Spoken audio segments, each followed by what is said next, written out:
Welcome back to My Vibrant Life, the podcast by me, your host, at MilesOfColor, everywhere online. Very excited to have you guys here. The intro song playing right now is called You Are Loved by my friend Sean Greff. That's also the outro song. Sean, thank you for making that for us. So today's title, you've seen it already. It's something along the lines of how I grew my Instagram audience to 100,000 followers. That's something we're going to talk about today. And that's because I received a DM about this a few weeks ago. I took a screenshot, couldn't find the screenshot, man. My phone's a mess. Have to organize that thing. Let me know if that's your life too, but my phone is just a mess, man. And if you hear any crazy sounds, it's because my animals are wrestling right now, but we're just going to roll with it. So I thought I'd share my story because I get asked this question every once in a while. And please don't take this as like a bragging story of, oh, I got so many followers on this social media platform. Look at me. That's not what this is about. It's just about how I got there, because people are curious sometimes, right? And I thought I'd share how that happened and why we're here. So thanks for being here with me. And my story is unique to myself. The downfalls are unique to myself, but also you might find it relatable. You might find some of the useful things that you can apply to your life. And, that being said, this is the best job that I've ever had. Hopefully it's my job kind of forever. I love this job, being a social media influencer and a photographer and someone who makes YouTube videos for a living. It's kind of crazy that I'm in this position to do so. So let's first hop into why and how I got started. So my whole life I was actually in a band. Not my whole life. That sounds crazy. It sounds like I had grew up in a circus or something like that. That's not what happened at all. But I was always into music. I started playing drums when I was 8 years old. I got a guitar when I was like 12 or 10 or something like that. And I started my first band in middle school. And from then on, I was like, singer-songwriter up until I was about 22, 23. And that was when I fell in love with a girl. And we dated for a year, and it was long distance. And then after a year, and I was like, I'm going to move up there, which I probably shouldn't have done. Like, looking back, I should have just let her done her college thing and me stayed home. But I did it. I moved away from home. And I had nothing really going on up there. I was playing open mics every once in a while, making music, but it was harder for me to write songs. I didn't really know where I was at emotionally, so it was hard to be honest with myself. And that's when I discovered Mr. Ben Brown on YouTube and Casey Neistat. Casey Neistat was popping off. This was right before 2016, January 2016. Casey was vlogging, but I think he started daily vlogging in 2016. And I was like, whoa, these guys have really cool lives. Like they make videos, they travel a lot, they take photos of their travels. And I just thought it was really inspiring and really cool. And I was like, I could do something like that, I think, or I at least want to try to do something like that, because I'm in this really pretty area in Northern California and there's so many things to take photos of. Maybe I can do something with this. Maybe this could be my new path, since music has kind of taken the backseat in my life, right? So I dug this camera out of this box that I had from storage. Excuse me, I had a Red Bull, a little burp there. And I used it like one time for a music video for my band, or like 2 times, but I didn't know how to use it. I never really played with it, besides like little just like dicking around pictures, but I dedicated time to learn how to use this Canon 60D, and that I bought a Canon 50mm 1.8 because I learned that's what bokeh was and how you got bokeh. And I would just go out and I would take photos of stuff every single day, of everything: my dog, an apple tree, cherry blossoms, just random cats in the neighborhood, the clouds, the ground, my hands, my coffee cup, just anything. My girlfriend's eyes at the time, just like anything I could. And I found so much beauty in taking photos, and I felt so much connection by sharing those photos as well, and having people be like, oh wow, like that's so cool, or like it's awesome you're taking photos. Now I had this outside validation right away because I started posting on Instagram as soon as I started my photography journey. And I think that is the first mistake that I would like to highlight there is getting started too early on Instagram and wanting to, start for reasons to actually get out there in the public eye. I don't think it's a bad thing to do, but I think when you start in art, it's kind of like you're drawing or something, right? And then you're expecting your drawings to impress all these people when you start drawing, you're probably not very good, right? And that's how I felt about photography. I wasn't very good. I do like the photos still. Like they're not that bad. They got wild. I was going to say a bad word. They got wild when I started doing portraits and stuff, but we'll get there. Anyways, I started posting on Instagram. I started doing follow for follow to try and grow my audience. And honestly, it took a while, but that really started to work, the whole follow for follow thing. Sad and happy to say, old Miles was stoked. He thought that's how things were going to work out. But I did follow people that I thought, would be cool to follow, people who are local artists and stuff like that. And I got to 1,000 followers that way, which is wild. And I also started getting jobs from my work on Instagram.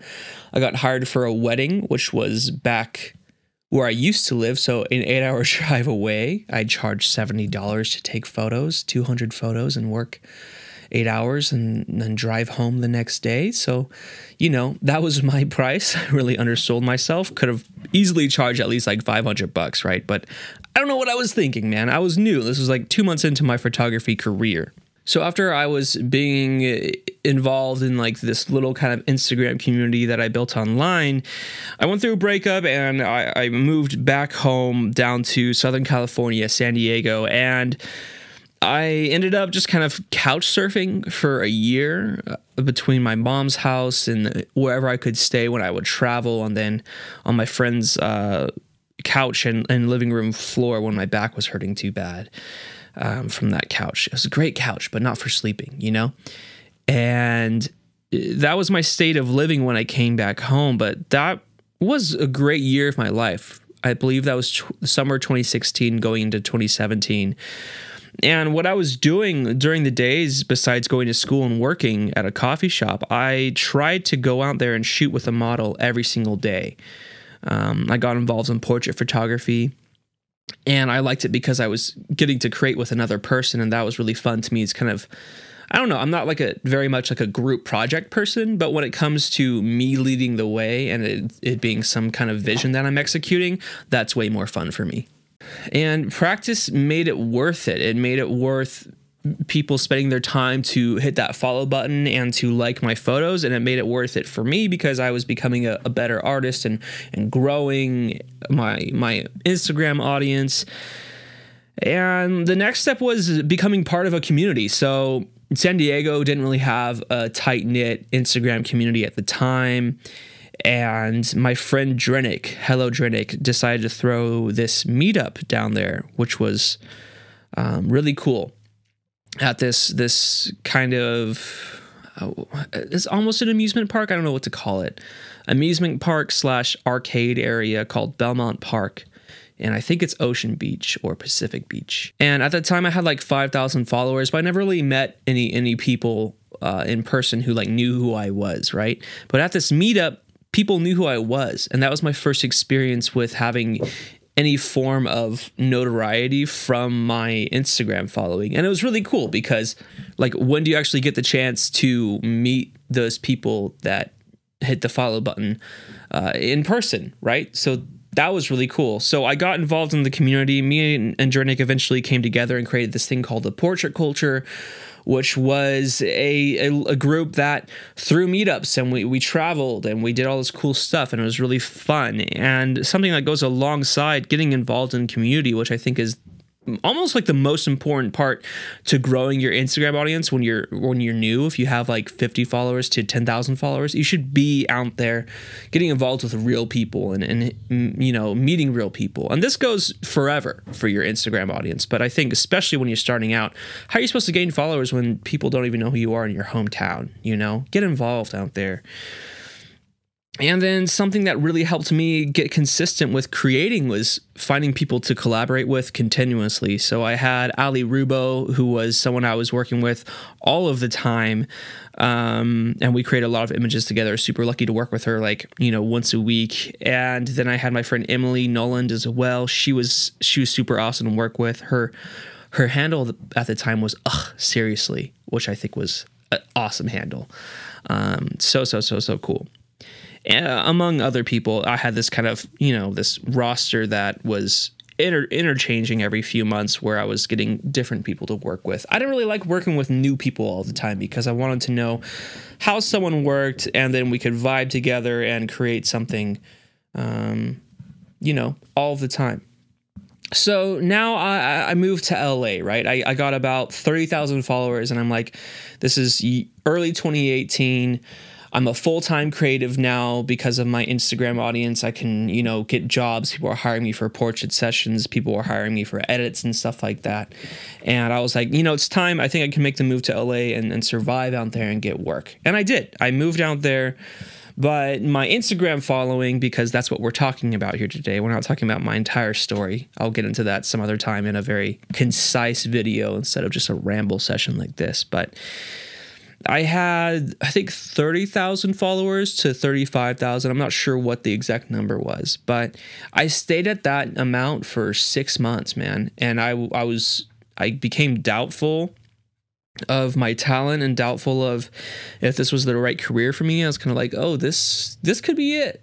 You know, like, this could be over at any time. Maybe I'm not good anymore. Maybe I lost my talent. Maybe I was just hype, right? But then came the breakthrough, and the breakthrough came from stepping back, analyzing where I was at, analyzing my account and my content and my photos and what people saw from the outside, right? And what they were seeing is someone who wasn't necessarily being creative anymore, someone who changed their style as soon as they moved to LA to look a little different and just to not be what everyone signed up for. So of course, when you're not what people signed up for, and you don't even, you like make a statement about changing your style and stuff, people are gonna like, what's going on, dude? Like, this is not the content you were making a while ago. That's not to say that you should, you know, change yourself or not grow as an artist, but when you totally switch up what you're doing or kind of get lazy in creating, you don't expect the same results, right? Don't expect the same results.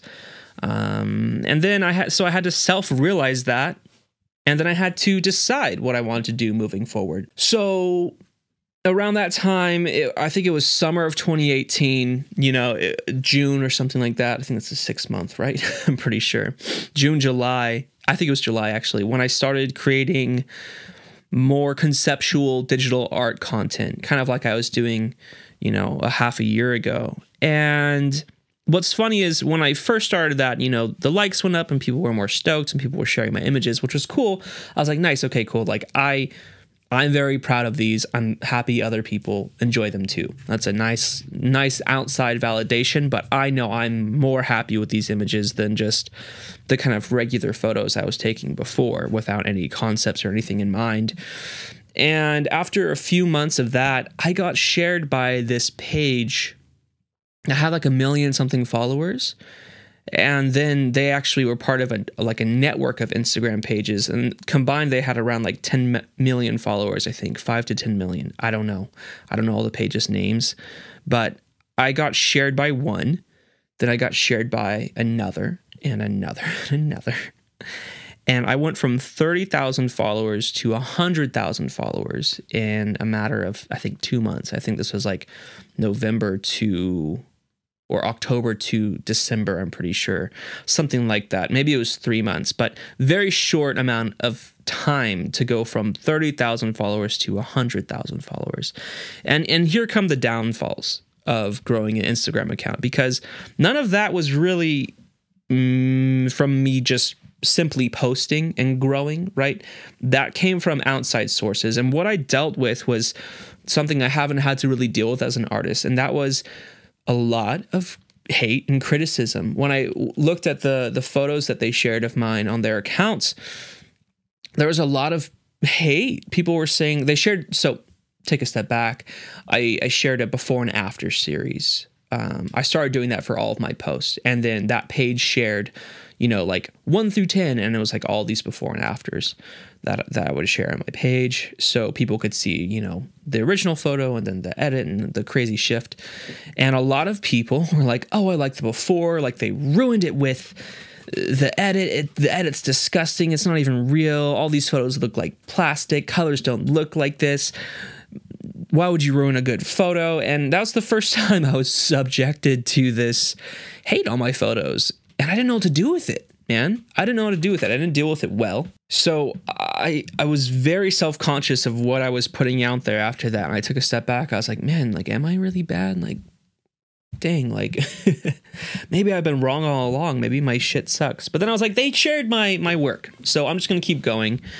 I got shared because of my edits, I think. I don't think they shared me to make a smear campaign. And I got 70,000 plus followers out of the share. So let's just roll with it and pretend like the hate doesn't matter. Because honestly, it doesn't. So I was trying to ride this wave of getting an Instagram audience, like a major Instagram audience. I think 30,000 is a huge amount of followers. But when that, you know, triples, that's a lot to take on mentally, because you don't really get time to prepare yourself for, you know, I wasn't at like at 90K for like a few months being like, oh man, I can't wait to get to 100K. Like, this is how I'm going to handle that situation. I was at 30K, then I was at like 50K like 2 weeks later, then 70K a few weeks later, 90K a few weeks later, and then 100 plus K a few weeks later. It was very quick.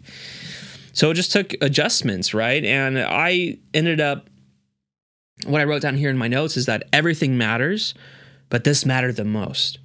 Because when you get this audience, you're like, I have to keep going, I have to keep going, I have to keep going, I have to keep growing. And I don't think that that's part of the downfall, man, is I got stuck in thinking that way. And what eventually happened, don't get me wrong, I was creating art that I loved, and all of the work I've put out, I love, and it means a lot to me, but I got burned out because I was racing for what? You know, like what? Like, if I just posted once a week, it would have been okay. It would have been fine. But I was racing and trying to do the next best thing, the next best thing. And that's what you should be doing with your art, but not rushing through it, right? Because you're going to get burned out. You might be able to be posting the most dope stuff you've ever made, but you're going to get burned out eventually. And that's what happened to me. And following mattered more than money, man. I cared more about that following, and eventually I was starting to go broke. Like, I didn't have much money. I still struggle with this now because I focus so hard on the following versus the money that I have to kind of reestablish and create new ways to make money now, which we'll talk about some other time. But yeah, man, getting that following was crazy. It's awesome. I'm so excited for it, but I definitely wasn't equipped to handle something like that. But it helped launch this YouTube channel to 20,000 subscribers quite quickly, and now we're here. I started this podcast. A lot of amazing things have come out of this, amazing opportunities. So yeah, but then I reached another point of stagnation because life happened. Like I talked to you guys in the first episode of this, went through a breakup. A family member got cancer. I wasn't making money because I was so focused on that relationship at the time and just put everything aside, which was not the right thing to do. Don't ever put yourself aside. Like, you know, care about people and try for people, but put yourself first. And then that led to just doubts of me being like, am I a bad artist? Like, should I just quit? Should I just like try something else? Like, I feel burnt out. But really, I had to take a step back once again and go through my breakthrough process, which was stepping back, analyzing what I was doing. I was like, why am I not growing? I was like, well, Miles, because you posted like 4 times over the summertime. Like, why would you be growing? You're not consistent. And then I had to self-realize that and be like, okay, well, like, let's just try posting a photo a week from now on until the end of the year. More if we can, but that's the minimum. Let's at least post once a week and just get going. And then I had to self-realize, you know, the stagnation, why it happened, what I was doing, how I looked from the outside, how I was being perceived by others and by myself. And then I had to decide what to do moving forward, which is just putting my head down and enjoying what I'm doing. And I'd like to say, I'm really happy I'm actually recording this episode right now. I was supposed to have a guest today, but I don't know how I'm going to feel next week or next episode. So I'm just happy to say that I'm excited to be creating again. I'm excited to be posting. I lost followers like weeks ago, but I don't really care that much. I just care that I'm creating things that are fun for me and exciting now. And it was this humbling experience losing followers and kind of having people see that and know that like, oh, like, you know, he's not doing much. And it's kind of humbling knowing that people know that, because I'm like, yeah, dude, like I wasn't. I get it. I actually deserve to lose people, because why stay around? If I'm not there for you, don't be there for me. You know, I'm lucky to still have so many followers and have this following. But yeah, guys, I guess if anything, I wanted to share my story of how I grew that following, the things that went into it. Like I said, community was huge, man. Finding people to collaborate frequently is very huge as well, especially when you're an artist, right? When you're not just trying to grow your business, but when you're trying to grow as an artist and share art, and that's more of your purpose online. You need collaborators. And then just set your pace. Set a pace that you know you can sustain.